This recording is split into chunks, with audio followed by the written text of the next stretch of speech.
Welcome back to another edition of Blender versus the Industry. Today we're going to look at how mirroring and symmetry is handled in both Maya and Blender. I'm going to show first how it's handled in Maya, then I'm going to show how it's handled in Blender, and then at the end I'm going to kind of say which one I feel like is a little bit more intuitive and cleaner and better. So make sure that you stick around to the end of the video to kind of see what my 2 cents is. All right, let's jump right in. Here we go. Here's Maya. And I have, this is Suzanne from Blender I just brought into Maya, just to kind of demonstrate some things. So first off, up here is symmetry. I can turn this on or off. So if I go Object X, as long as this is directly in the center of the scene, I can see that symmetrically. I'm going to have symmetry on both sides. It's going to be really quick. I can turn that on or off. It's really obvious if it's on or off. And there we go. Now let's say if I was, even if I'm going like this and I'm extruding, so if I go to Edit Mesh, Extrude, pull that out, I can see that just that Object X, it will work. Okay, that's pretty cool. So now another thing that I can do is this. Let's say if I look at it from exactly from the front view, I'm going to right click, go to Face, I'm going to drag select over half, and I can't obviously with mirroring on, so I'm going to turn it off, or symmetry on. So I'm going to, again, delete just half of it. And now I'm going to just kind of verify that I have half, just kind of visually looking. Yeah, that looks like exactly half. Now what I could do is I can come up here and go Edit Mesh. And I can go down to Mirror. So I'm going to go Mesh, Mirror. And I can sometimes see that it gets kind of janky here a little bit. So I feel like sometimes I have to kind of make sure that this is set up right. So I might have to, let me just go into, select this in object mode, and I'm going to go to my mirror options, and I'm just going to hit reset. Okay, and then I'm going to go ahead and try again.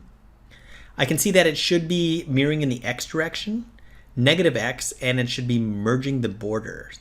So if I go like that, aha, there it goes. So I think I just need to reset it. Now what's cool is, again, if I do this and extrude, I can see that this time it's not doing that. So it got mirrored, but it looks like that history, if you will, of kind of future things doesn't work. So the idea would be that, well, now I'm going to just go ahead and kind of do this, do my thing, do my edits. And then if I wanted to keep that, I'm going to go ahead and look at it from the front again. And I'm just going to go ahead and delete half of this.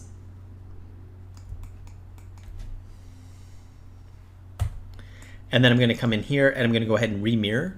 So again, mirror. And then I can see that it came over with my new edits. Now, why I would want that, I'm not sure. I'm just going to go ahead and kind of bring this back to its original. There it is. Now I'm going to kind of show you a cool other trick. Hold on, I'm just going to undo. There we go. Actually, there we go. Now, here's kind of a cool trick. So let's say if I went like this, and if I went into Taurus, and I'm just going to give this monkey some earrings. So if I go like this, okay, so this is a standalone shape on this side. I'm going to kind of show you a trick to get this exactly on the other side. So what I like to do is I like to do this. Instead of trying to do mirror and get it exactly in the center and then make sure my pivot point's in the center and all that stuff, I can see that this is actually the center of the grid here. So what I want is I want the earring to be exactly on the opposite side. So a cool trick is this. I'm going to, if I open up my outliner, here's the torus. I'm going to group it, Control G to group. And you can see that it's the only thing in the group, but what was cool about that group is it put my pivot point in the center. Now if I duplicate this, Control D to duplicate, now I can scale this, and I can scale it. If I take this one, you can see if I go in the -1 or the -X, I can go here, and then as long as I put this exactly always at -1, it's always going to be on the opposite side, exactly. So that's kind of cool. Now, if I want to get rid of that -1, I would just have to edit, delete by type history. Oh, I'm sorry, modify, freeze transformations. Now I can zero that out, and I could open these up, and I could middle mouse drag and drop these out of the group. And then I could also freeze the history, modify, freeze transformations, and now I can see that it's zeroed out, it's all good, okay? But if I move this one, there's really no history associated with that one, so I feel like it's just a good way to kind of get the exact opposite. And you do have to remember to freeze the transformations and to kind of zero out the groups. We can actually delete the groups now. Otherwise, that could give you some problems when you're UV mapping and kind of working down the road. So as long as you're kind of careful with that. The other thing is that when you merge, so if I delete half this model, so if I delete half the model, and then, and I gotta make sure that I have exactly half of it deleted. You can see that I missed that one, so I'm gonna delete. And then if I select this, and now if I go to mirror, what I wanna be really mindful of is you can see that sometimes, I'm gonna call this pinching right here. I can go to the merge threshold, and if I lower that threshold, I can see that, there, now it's not going to kind of quote unquote pinch. As soon as I start bringing that threshold up, I can see that it's going to start kind of merging all kind of weird. So you got to be kind of careful with that. So what I do is after I mirror, I then carefully look down the center line, and I want to make sure that the center line looks perfect. If the center line didn't pinch anywhere, I would look at the tightest areas, then I can assume that it's done well and it's going to work just fine. So I feel like I want to be mindful of that and kind of be careful of that. So that was kind of a quick look at mirroring in Maya. So now let's take a look at mirroring in Blender. All right, so I have exactly the same model here. Okay, this is obviously Suzanne from Blender, but let's kind of talk about the mirroring and symmetry. So I'm just going to go to my move. Actually, I'm going to hit tab, get into edit mode. I'm going to select face mode. And then if I move this around, or I could just press G to move it, I can see that there's no symmetry on right now. But I can just go up here and click on this X, and now I can see that I can move that. So that would be very similar to grabbing that symmetry X in Maya. So I can see that that's going to be kind of nice and clean, okay? But if I have just symmetry X, I feel like it's good for anything that's existing like this, because if I try to extrude by pressing E for extrude, I can see that it's not going to come up over here. So in Maya, when we turned on symmetry X, it did work, but it looks like it does not here. Okay, to kind of solve that problem, I'm going to do this. I'm going to look at it directly from the front. I'm going to go into wireframe mode so I can see the whole thing, and I'm going to drag select over exactly half of it and delete it. Okay, I'm going to choose faces. There we go. And now if I look at in shaded mode, I can see here, yep, that's exactly half. I'm going to go to object mode, and now I'm going to add a modifier. So this wrench modifier, I'm going to go here and I'm going to go to mirror. And now when I do that, I can see that it mirrored it. And if I want to turn on my wireframe, I'm going to go here, turn on wireframe. And now again, I'm kind of looking at the center border to make sure that that didn't, pinch too hard. And if it did, here's where I change my kind of merge threshold. And what I'm talking about here is this. If we look at the mouth, I can see here that if I increase this, you can see how it's pinching. So what it's saying is that those vertices got too close to each other, so it thought it should merge. So you usually want a low threshold. And again, that problem can be identical, the same problem in Maya and Blender. But you do want there to be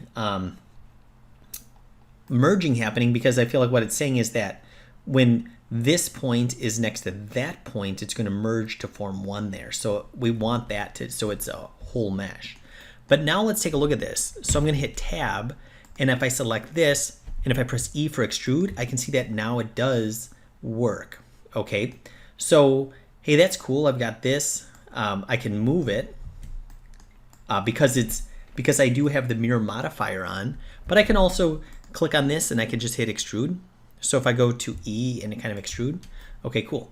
Now this idea of I'm going to add the earring and kind of show that. So if I do Shift A, and if I do this, it's going to add it to this shape. So I'm going to get out of this. I'm going to be in object mode. And if I do Shift A, I can see I have my bigger menu. So it's going to be kind of a separate item. And that's what I want right now. So I'm just going to bring in a torus. And I can press S for scale. And then I can press GX to move it over here. And then I can press R for rotate. Okay. And I could, again, G and Y. There we go. And now I got it in place. S to scale down. Okay, excellent. And I could use these if I want to. Now, I feel like I probably could use the same technique that I used in Maya to get it on the other side. But another way that I could do this is this. I can select this shape here. Then I can go to my modifiers. I'm going to add another mirror modifier on. Okay. And now when I do this, I'm going to say, well, what's the mirrored object? So in other words, which one is it going, do we want it to be kind of centered on? And I want it to be centered on the monkey. So I'm going to go here and I'm going to choose, well, Suzanne is the monkey. So I'm going to click on Suzanne. And now I can see that it's over there. Okay. What's neat about doing it that way is if I select this and move it, it still has the history of the fact that it's mirrored. Okay. So that means that if I alter this piece of geometry, kind of no matter which way I do it, it's going to be like that. Where the kind of the hack that I did in Maya made it so it had to only be on one instead of the other one. So you can see that, again, I can just use my regular things up here. That's going to be similar to just kind of that quick way to do it in Maya, but I can't extrude on that. Or make changes. If I want to make big changes, I have to use my mirror modifier over here. But remember, I can use my mirror modifier on this kind of stuff as well.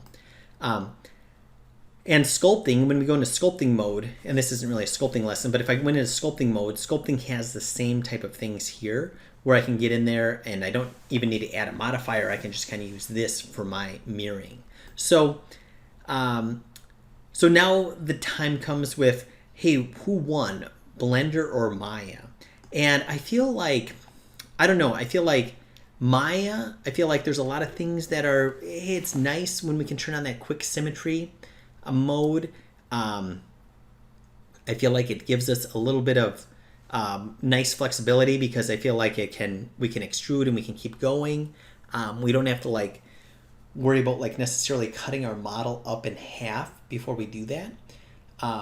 What I find though in Maya is that sometimes symmetry inevitably stops working and then I have to delete the model anyway and then remirror it. I feel like here, the way that it's doing it with a modifier, it seems a little bit more stable in Blender. And I feel like, I don't know, it just seems a little bit cleaner. So although this is kind of closer than some other ones, I feel like I still slightly give the thumbs up to Blender on mirroring. So I feel like the winner on this one looks like it's Blender, but again, not by a lot. I feel like I don't really have too much bad to say about Maya's mirroring, and they're pretty comparable, but I feel like this is just a little bit more intuitive. So hopefully that was helpful. Please leave your comments. Let me know what you think. Do you prefer Maya or Blender when it comes to mirroring? And make sure to like and subscribe for new videos like this all the time. Let me know what you think in the comments. Thanks a lot.